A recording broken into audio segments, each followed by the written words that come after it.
Hi.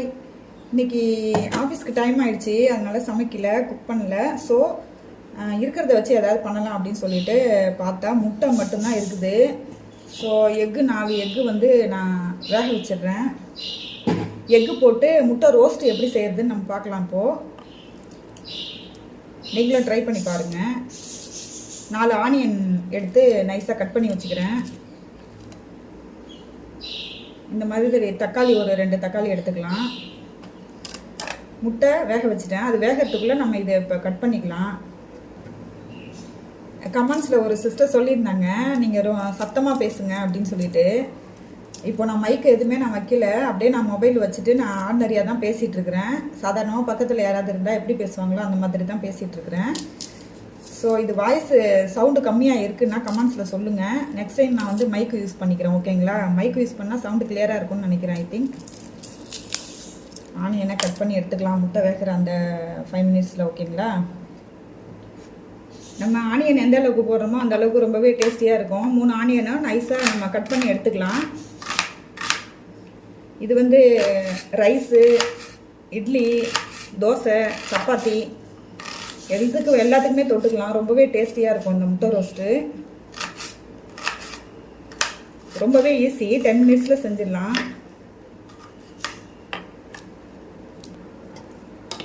இங்கே பாருங்கள், onion வந்து நம்ம கட் பண்ணி எடுத்தாச்சு நைஸாக. 4 ஆனியன் போட்டிருக்கிறேன் நான். அப்படி வச்சுட்டு நம்ம வந்து தக்காளி கட் பண்ணி போட்டோம்னா அது வேகிறதுக்கு லேட் ஆகும். இது வந்து ரோஸ்ட் வந்து கொஞ்சம் கிரேவி நல்லா ஃப்ளேவராக இருக்கணும்னு சொல்லிட்டு பார்த்திங்கன்னா இதை வந்து நம்ம மிக்சியில் போட்டு லைட்டாக ஒரு ஓட்டை ஓட்டிக்கலாம். ஏன்னா தக்காளி வந்து வேகிறதுக்கு லேட் ஆகும்.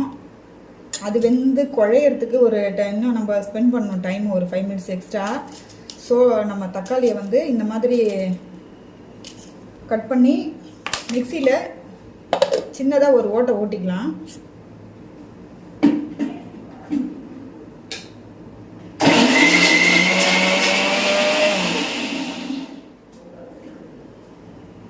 பாருங்க, ஓரளவுக்கு நம்ம அரிஞ்சது மாதிரியே நம்ம ஓட்டி இதை எடுத்துக்கலாம். இந்த மாதிரி டக்குன்னு உடனே வெந்துடும். ஆனியன் வதக்குனோடனே இதை நம்ம போட்டோம்னா உடனே வெந்துடும். இது பாருங்க, எக்கு நல்லாவே வெந்துருச்சு. இதை நம்ம இப்போ உரிச்சு எடுத்துக்கலாம். உரிச்சு எடுத்து வச்சுக்கலாம். முட்டை உரிச்சு எடுத்து வச்சுட்டு இருக்கேன். இப்போ நம்ம அடுப்பில் சட்டியை போட்டு ஆயில் போட்டுக்கலாம்.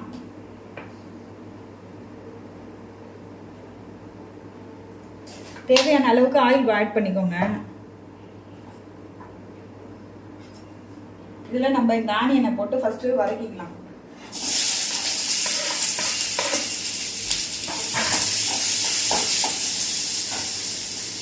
ஃபஸ்ட்டு நம்ம ஆனியனை போட்டு அதில் வதக்கிக்கலாம்.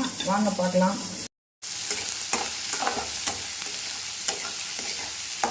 இந்த மாதிரி நம்ம ஆனியனை போட்டு நல்லா ஃப்ரை பண்ணிக்கலாம். பொன்னிறமாக வர்ற வரைக்கும் நல்லா ஃப்ரை பண்ணிவிட்டு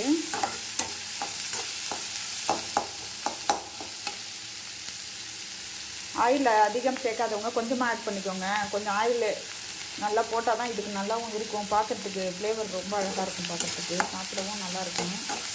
பட் ஆயில் ஒத்துக்காதவங்க கொஞ்சமாக ஆட் பண்ணிக்கோங்க.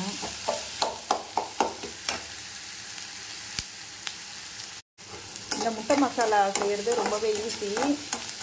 ஃபஸ்ட்டு ஆனியனை போட்டு நல்லா இது மாதிரி பொன்னிறமாக நல்லா வதக்கிக்கிட்டு பாருங்கள், நல்ல கலரு சேஞ்சஸ் ஆகிறது தெரியுது.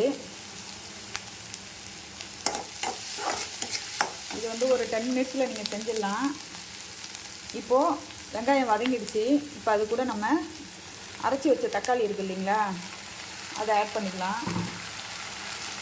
எதுக்காக நான் லைட்டாக அரைச்சி போடுறேன் அப்படின்னாக்கா, இந்த தக்காளி சீக்கிரமாக வதங்கிடும், நம்மளுக்கு லேட் ஆகாது செய்யறதுக்கு. ஆஃபீஸ் கிளம்புறவங்க இந்த மாதிரி மெத்தடில் யூஸ் பண்ணி பாருங்கள். அர்ஜெண்ட்டாக யாருக்காவது செஞ்சு கொடுக்கணும், ஏதாவது ரெசிபி செய்யணும் அப்படின்னு சொன்னாக்கா இந்த மாதிரி மெத்தடில் செஞ்சிங்கன்னா ரொம்பவே ஈஸியாக இருக்கும். டக்குன்னு வெந்துடும், தக்காளி வதங்கிடும். பாருங்கள், ரொம்ப சீக்கிரம் நல்லாவே வதங்கிடுச்சு தக்காளி. நம்ம இது கூட கொஞ்சம் கருவேப்பிலை ஆட் பண்ணிக்கலாம்.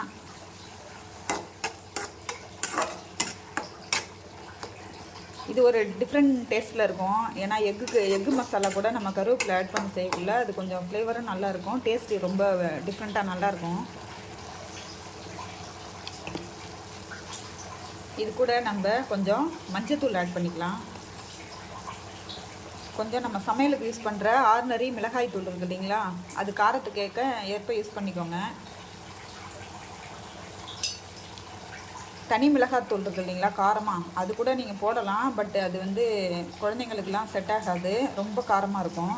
ஸோ நம்ம ஆர்டினரி சமையல் தூளே நம்ம யூஸ் பண்ணோம்னா காரம் கொஞ்சம் கம்மியாக இருக்கும். பசங்க எல்லாருமே ரொம்ப விரும்பி சாப்பிடுவாங்க.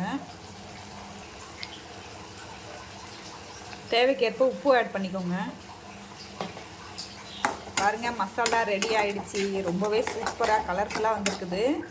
டேஸ்ட்டும் அது மாதிரி உங்களுக்கு ரொம்பவே டேஸ்ட்டாக இருக்கும். இப்போது நம்ம வந்து ஒரு 5 மினிட்ஸ் அதை மூடி போட்டு அந்த மசாலா வடை போகிற அளவுக்கு நம்ம மூடி வச்சுருவோம்.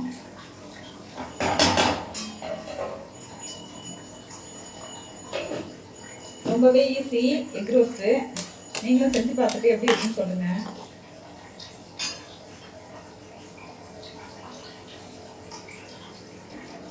ஃபைவ் மினிட்ஸ் ஆயிடுத்து. நம்ம இப்போ பார்க்கலாம் அது எப்படி இருக்குன்னு சொல்லிட்டு. வாங்க.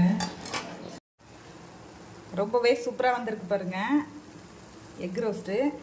ஸோ இப்போ இதில் வந்து நம்ம அவிச்சு வச்ச முட்டை இருக்குது இல்லைங்களா, அதை வந்து இதில் ஆட் பண்ணிக்கலாம்.